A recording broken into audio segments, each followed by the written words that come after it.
नमस्कार आदाब, मुझे जोहेब आलम कहते हैं और आप ब्रेकिंग टुडे देख रहे हैं। ब्रेकिंग टुडे पर जो खबर इस वक्त मैं आपके लिए लेकर आया हूं वो खबर जुड़ी हुई है भ्रष्टाचार से, धमकाने से, डराने से और शिया वक्फ बोर्ड से, शिया वक्फ बोर्ड के पूर्व चेयरमैन वसीम रिजवी से। जी हाँ, वही वसीम रिजवी साहब जो समय समय पर वीडियो निकालते हैं। कोई भी मामला हो, किसी भी मामले को लेकर उनका एक वीडियो सामने आ जाता है, उनका बयान सामने आता है और उन बयानों से वो आग लगाते घूमते हैं।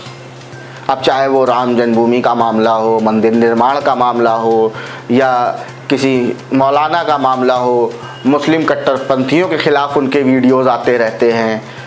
चाहे वो शिया मौलाना हो, चाहे सुन्नी मौलाना हो, वो किसी को नहीं बख्शते और उनका कहना है कि वो एकदम साफ़ सुथरे पाक साफ़ हैं। लेकिन अब शिया वक्फ बोर्ड के पूर्व चेयरमैन वसीम रिजवी का नाम फिर से सामने आया है और इस बार जो नाम सामने आया है वो नाम सामने आया है उनके ऊपर मुकदमा दर्ज होने के मामले में।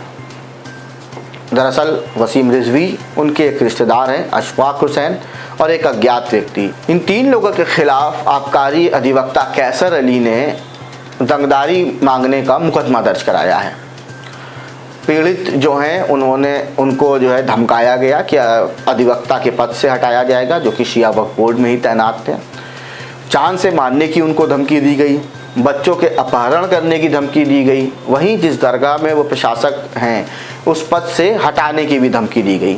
इन सभी चीज़ों को लेकर पीड़ित पहले थाने पे गए, पुलिस में गए, लेकिन उनकी सुनवाई नहीं हुई, उनका मुकदमा नहीं दर्ज हो रहा था। इसके बाद पीड़ित ने कोर्ट की शरण ली और 156(3) के तहत कोर्ट ने आदेश दिया कि ये मुकदमा दर्ज किया जाए। अब वो मुकदमा आज दर्ज हो गया है, जिसमें 10 लाख रुपए की रंगदारी मांगने का आरोप है। पीड़ित ने अपनी एफआईआर में ये भी बताया है कि उन्होंने डर के मारे, क्योंकि बच्चों को अपहरण करने की बात और तमाम चीज़ें उन्होंने कही थी, तो इस डर से उन्होंने 4 बार में 3,35,000 रुपये ट्रांसफ़र भी कर दिए।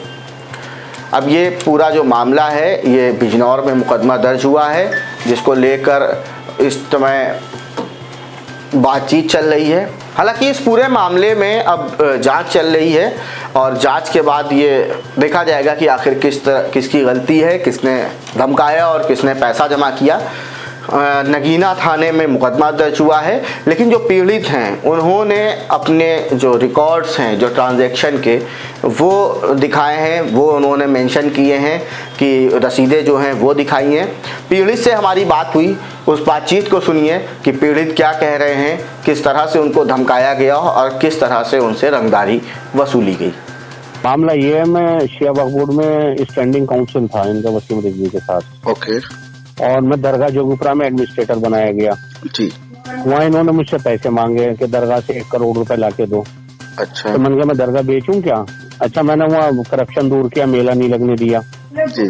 तो इन्होंने मुझसे रंगदारी के नाम पे, बच्चे मेरे ही रहते थे, धमकी देके अपने अकाउंट में पैसे लिए इन्होंने भी, और अशफाक दिया, इनका एक रिश्तेदार, वो भी वक्फ बोर्ड मेंबर है।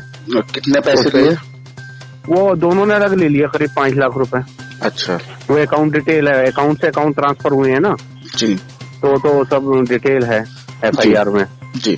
अच्छा, ये अशफाक दिया, इस पे 376 में भी 2 महीने जेल काटी इसने अभी फैजाबाद में जी।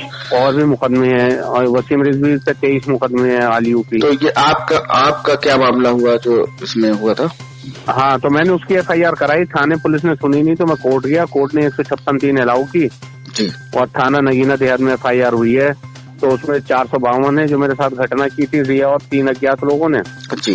पैसा छीनना, लूटना जी। और 384 है रंगदारी और 420 है, और मुझे जो हटाया वो फर्जी कागज बना के जी, तो वो 467, 68, 71 है जी। 120 भी है, काफी धाराएं हैं। तो ये मुकदमा दर्ज हुआ है बिजनौर जिले में नगीना देहात थाने में। तो पीड़ित की बातचीत आपने सुनी, जो पीड़ित से हमारी बात हुई तो हमने सोचा क्यों ना जो आरोपी हैं वसीम रिजवी साहब, उनसे भी बात करी जाए। अब वसीम रिजवी साहब से हमने बातचीत करी, उसका ऑडियो सुनिए कि आखिर वसीम रिजवी का इस पूरे मामले पर क्या कहना है। ये मुकदमा फर्जी है, वो भाई इनको बनाया गया था वहाँ दरगाह में, योगीपुरा में, और उसके बाद इनको हटा दिया गया। अच्छा, और ये आबकारी एडवोकेट है। हाँ, इनको बनाया गया था एडमिनिस्ट्रेटर, उसके बाद हटा दिया गया। अब जब हटा दिया गया 19 में हटाया गया, 7वें महीने, 1 साल के बाद अब आप उसमें एलिगेशन लगाकर जी, और जबकि पुलिस ने जब ये एप्लीकेशन दी तो पुलिस की रिपोर्ट ही लग चुकी थी कि ये फर्जी मुकदमा है।